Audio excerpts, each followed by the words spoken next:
Friends, colleagues, and partners in Kairos Seville, UK, thank you for gathering today around this important online study series for the Kairos II document. More importantly, around the living witness of Kairos Palestine II, faith in a time of genocide, and this is how we called it. Let me begin with a simple but profound statement. This document is not meant to enjoy reading it. It is meant to confront us, to disturb us, and to challenge us. So when we ask what is its significance and why we must study it, the answer lies in three interconnected realities. The first one, which Charlotte spoke about, there is a radically changed context, nationally and internationally. But there is also the second point, it's a moral and faith urgency. Because when we talk about the Palestinian and Palestinian Christians, it's really now, it is the urgent for a response and for action.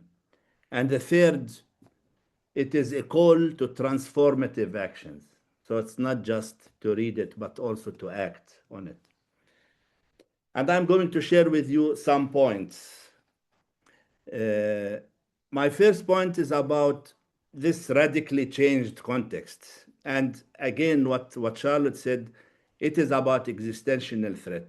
So it is moving from occupation or apartheid to real existential threat, which the Palestinian people and Palestinian Christians are facing right now. The first Kairos document in 2009 was written in a time of deep injustice, but still within a recognizable political framework. There was still talk, although lip service, talk of a peace process, international law. All this still held some weight. And the Israeli structured violence, though devastating against us, was often described as cyclical. That word no longer exists. The past few years marked a historical rupture. What once described as settler colonial occupation and apartheid has intensified into a genocide, ethnic cleansing, and systematic open-ended violence and destruction. Gaza is not simply under siege as it was during the past 17 years before October 7th. Today it is under genocidal war, and it has experienced near total devastation, with mass civilians killed and maimed, destruction of infrastructure, starvation, and the collapse of the humanitarian and civil systems, especially health and education. The West Bank is undergoing what many describe as a silent genocide and irreversible changes through forcible displacement. I mean, just to mention that today we have around 40,000 people, mainly from Jenin and from Tulkarem areas in the northern part of West Bank, are forcibly displaced. Last November, Charlotte and others, we visited these communities in Zababda. Devastating situation with no assistance, with no education, nothing, completely nothing. But also today, I mean, the settler terrorism is waging. And when we say settler terrorism, we are trying not to disconnect them from the state, because this is the state terrorism. The settlers are part of the state. They are not a group of extremist or lunatic type of people. They are part of the establishment. And this is very important to know and to remember. So this irreversible changes, which will dictate also the future of the Palestinian people and dictate also the future solution of the Palestinian cause. East Jerusalem today is increasingly closed. And I am sure that you had heard the news today about His Beatitude Patriarch Pizzaballa, the Cardinal Pizzaballa, the Patriarch of the Latin Church, and the custodian. They both were prevented from reaching the Holy Sepulchre. So this is for the first time in history, maybe, that the Patriarch and the custodian are prevented from reaching the Holy Sepulchre Church. So this is Jerusalem. It's completely closed, exclusionary, and the remaining Palestinians living inside Israel facing also deep discrimination. So the discrimination are facing the Palestinians wherever they are and wherever they reside. And perhaps most importantly, the central Palestinian question has changed. It is no longer primarily how do we end the occupation and apartheid against us, as we used to question in the past. Today, our question, will Palestinians remain on their land at all? This shift from political struggle to existential survival, and this is what makes Kairos II necessary. My second point is about the moment of the moral and theological urgency. It's a faith urgency. Kairos II is significant because it is not just a theological or political document. It is a confessional document of faith written at a time when silence itself becomes a sin and faith failure. It insists on a central truth. Faith cannot be neutral in the face of systematic injustice. And I do not exaggerate if I say that this is the most profound statement. You find it in the document. Faith cannot be neutral in the face of systematic injustice as we are facing right now. This is why the document is so important to study, especially for Christians in the UK. And sorry to remind you for your historical role in creating this suffering for the Palestinians.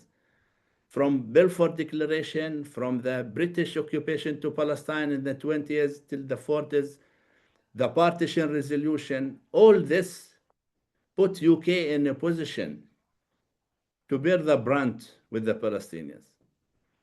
The document challenges us, all of us, and at the deepest level, as it rejects the misuse of theology to justify domination, supremacy, or exclusion. It calls for scripture to be read through the lens of the vulnerable and through justice, mercy, and human dignity, not power and the powerful. It also names, confronts, and indicts Christian Zionism and other theological distortions practiced by some mainline churches that enable oppression and injustices.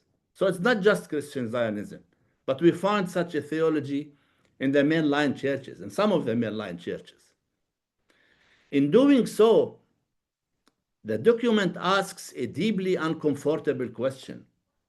Has faith, our faith, become ritual and a tool that justifies injustice, or prophetic one that resists injustice and oppression of people? This is a very profound question which every one of us should answer. This is not abstract theology. It is about how belief systems shape real-world suffering. And the third point I want to share, which also Charlotte spoke about it, how to name reality without ambiguity. Another reason this document matters in its clarity. Kairos II refuses the language of conflict, both sides, or equating the occupied with the occupiers. Instead, it names reality directly as genocide. I know that some people find it very difficult to hear these, but this is genocide. And this is not our invention. This is what the most reputed human rights organizations and human rights scholars decided. Genocide, ethnic cleansing, apartheid, settler colonialism, and forced displacement. There is a structural and systematic discrimination against Palestinians, including those inside Israel. It also highlights the mass detention, including thousands held without trial. If you had the chance to listen to Francesca Albanese, the rapporteur on human rights in Palestine, she submitted her report, I think, last week in the Human Rights Council. She spoke about 18,000 prisoners since the 7th of October. All of them, they were ill-treated, tortured, including rape. 100 killed inside the prisons, all out of torture and lack of health care, of course. The destruction of homes, destruction of schools, hospitals, and entire communities, as it's happening now in Masafer, Yatta, and in some other communities. Yanoun, for instance. It's a small village next to a settlement.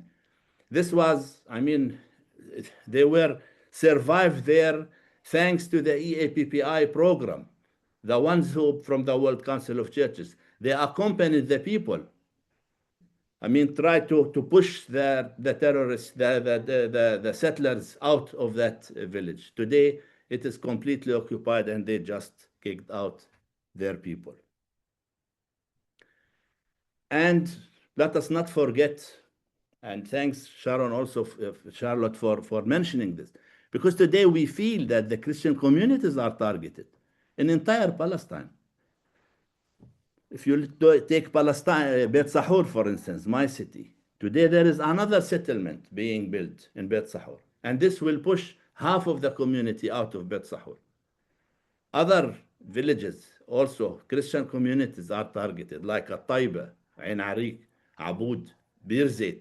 All these villages with considerable amount of Christian presence there, they all are under attack. So why is this important, this clarity? Because clarity is not radical or extremism. It is truth and honesty. And without truth and honesty, there can be no justice. And my fourth point is that the document is a mirror held up to the international community. Kairos II is not just about Palestine. It's also about you and all of us. It exposes the failure of the United Nations mechanisms and international system and order.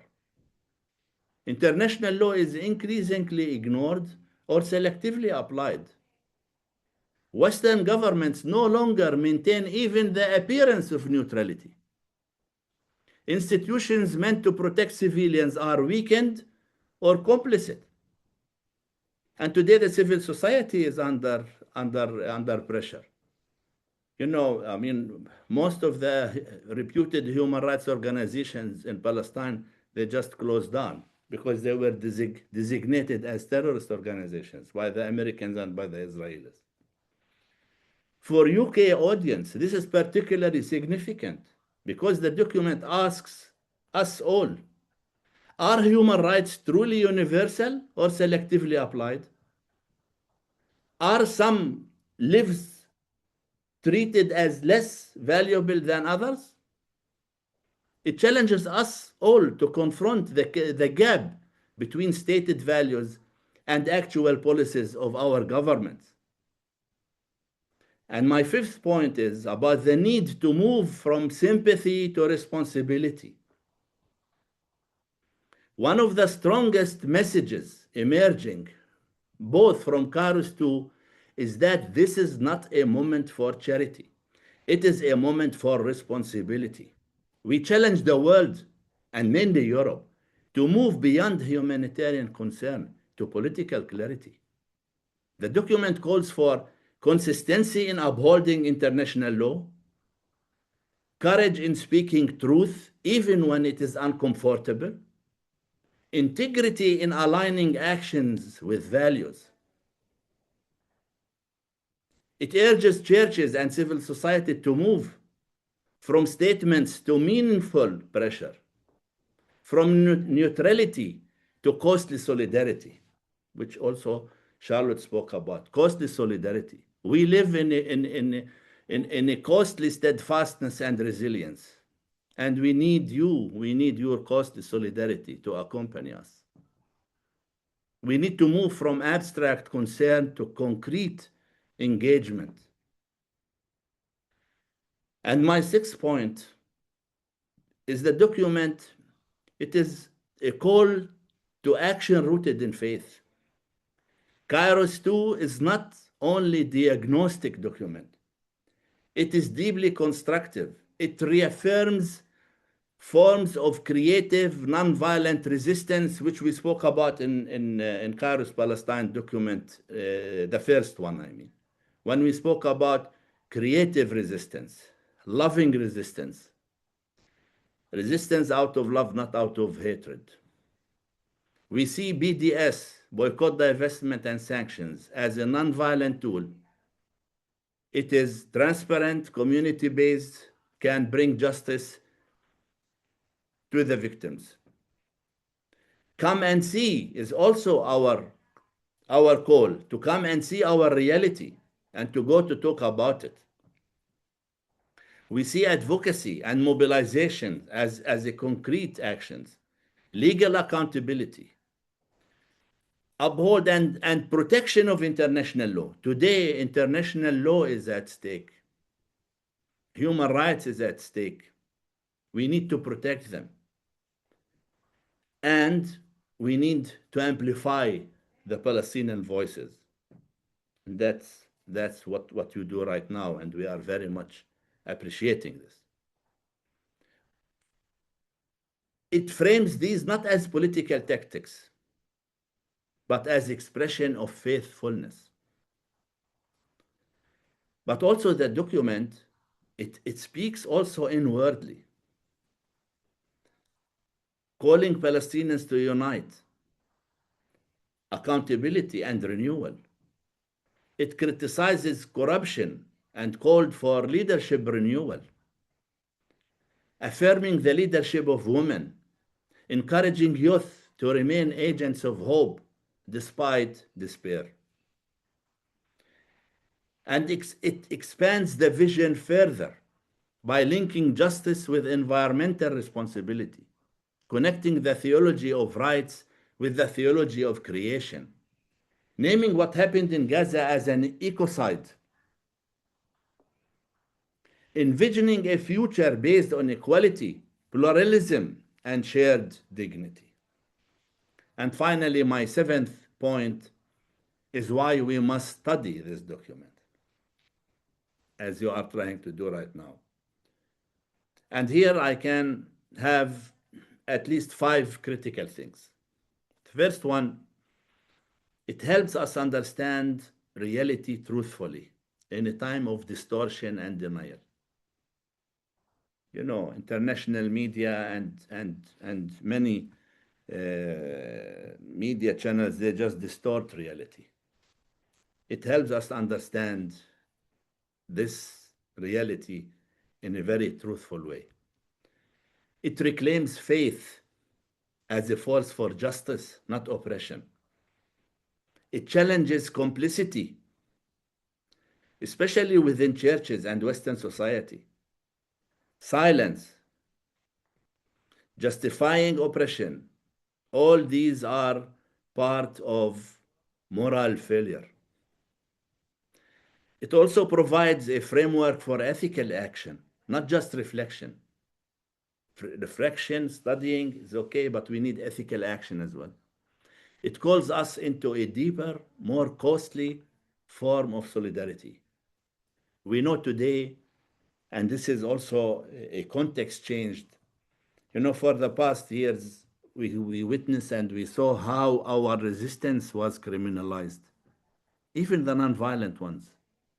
But today, it's even criminalizing the solidarity movement with the Palestinian people. In some countries, they are, I mean, firing people from their jobs for a post on a Facebook, I mean, in solidarity with the Palestinian people, or dressing a kofiyeh, or raising a Palestinian flag. So this is not a document you can agree with passively. It demands a response. And please let me end with this. I mean, Kairos II, and this is what we keep saying, our friends and partners, it is a moral test. As Palestine is a moral test, this document is also ultimately a moral test. It asks, will faith remain a private comfort or become a public commitment to justice? Will we speak only when it is safe or when it is necessary? And this is the costly solidarity as well. Will we treat all human lives as equal in dignity or accept a hierarchy of worth? And perhaps most importantly, will we act? The question is no longer whether we support human rights or not. The question is whether we are willing to act in their defense when it matters most. And today it matters most. Kairos II stands before us as both a warning and an invitation. A warning about the consequences of abandoning justice, and an invitation to rediscover faith as a force for liberation, equality, and life. A faith rooted not in fear, but in truth, not in neutrality, but in justice, not in despair, but in resurrection hope. And thank you.